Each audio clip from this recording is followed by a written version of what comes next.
Municipal ఎన్నికల్లో BRS పొత్తుల కోసం ఆరాటపడుతోందా? అందుకే గతంలో కాదనుకున్న పార్టీ మీద ఇప్పుడు ప్రేమ పుట్టిందా? రెండు పార్టీలు కలిసి మొదలుపెట్టిన ప్రయాణం ఎక్కువ దూరం సాగుతుందా లేక ఇక్కడితోనే ఆగుతుందా? కొత్తగా ఎవరితో పొత్తు పెట్టుకుంది గులాబీ దళం? అందుకు దారితీసిన ప్రత్యేక పరిస్థితులేంటి? తెలంగాణ మున్సిపల్ ఎన్నికల ప్రచారం ఊపందుకుంటోంది. అన్ని పార్టీలు అభ్యర్థుల్ని అధికారికంగా ప్రకటించి బీ ఫామ్స్ ఇచ్చేయడంతో ఇకంతా ప్రచార పర్వంలో మునిగి తేలుతున్నారు. ఈ క్రమంలోనే కొత్తగా తొడిగిన పొత్తు చిగుళ్లు వెలుగు చూస్తున్నాయి.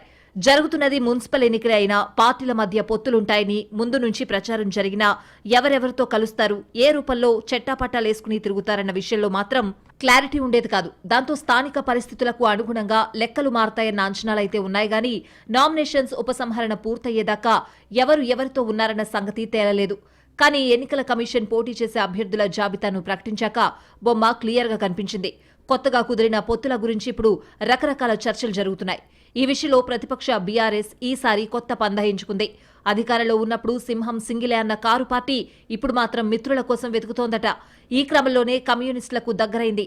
అందులోనూ సిపిఎంతో కలిసి నడవాలని డిసైడ్ అయింది గులాబీ పార్టీ.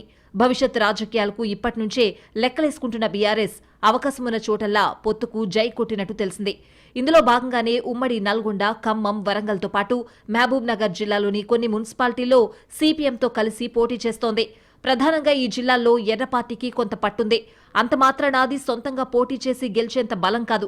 సరిగ్గా ఈ పాయింట్స్ ని పట్టుకున్న బీఆర్ఎస్ అవకాశాన్ని సద్వినియోగం చేసుకోవాలని డిసైడ్ అయిందట.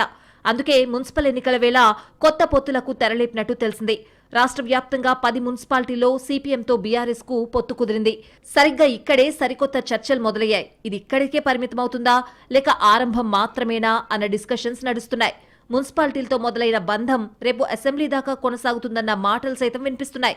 అందుకు తగ్గట్టే బీఆర్ఎస్ నేతలు కూడా ఇది జస్ట్ స్టార్ట్ మాత్రమేనని అంటున్నారట. ఆ లెక్కను చూసుకుంటే రాబోయే ఎన్నికలన్నింటిలోనూ రెండు పార్టీలు కలిసి నడిచే అవకాశాలు ఎక్కువగా కనిపిస్తున్నాయని అంటున్నారు పొలిటికల్ పరిశీలకులు. 2023 అసెంబ్లీ ఎన్నికల్లో బీఆర్ఎస్, సిపిఎం రెండు ఒంటరిగానే పోటీ చేశాయి. ఇద్దరు ఓడిపోయారు. సరిగ్గా ఈ పాయింట్ నే ఇప్పుడు వాడుతున్నారట గులాబీ నేతలు. విడివిడిగా పోటీ చేసి ఓడిపోయిన మనం ఈసారి కలిసి గెలిపిద్దామంటూ చేయి చాచినట్టు తెలిసిందే. సిపిఎంను ఇప్పటి నుంచే దగ్గరికి తీసుకుని రంగంలోకి దించితే అసెంబ్లీ ఎన్నికల నాటికి అంతా సెట్ అవుతుందని భావిస్తున్నట్టు తెలుస్తోంది. అందుకోసం లెఫ్ట్ పార్టీ బలంగా ఉన్న మున్సిపాలిటీల్లో బేషజాలకు పోకుండా వాళ్లడిగినన్ని సీట్లు ఇచ్చినట్లు తెలిసింది. ఈ పరిణామంతో తెలంగాణ మున్సిపల్ ఎన్నికల్లో కొత్త పొత్తులు చిగురు తొడిగినట్లయింది. ఇదే బీఆర్ఎస్ మరికొన్ని చోట్ల సిపిఐతో కూడా పొత్తు పెట్టుకున్నా అది తాత్కాలికమే అవుతూ ఉండొచ్చని అంటున్నారు.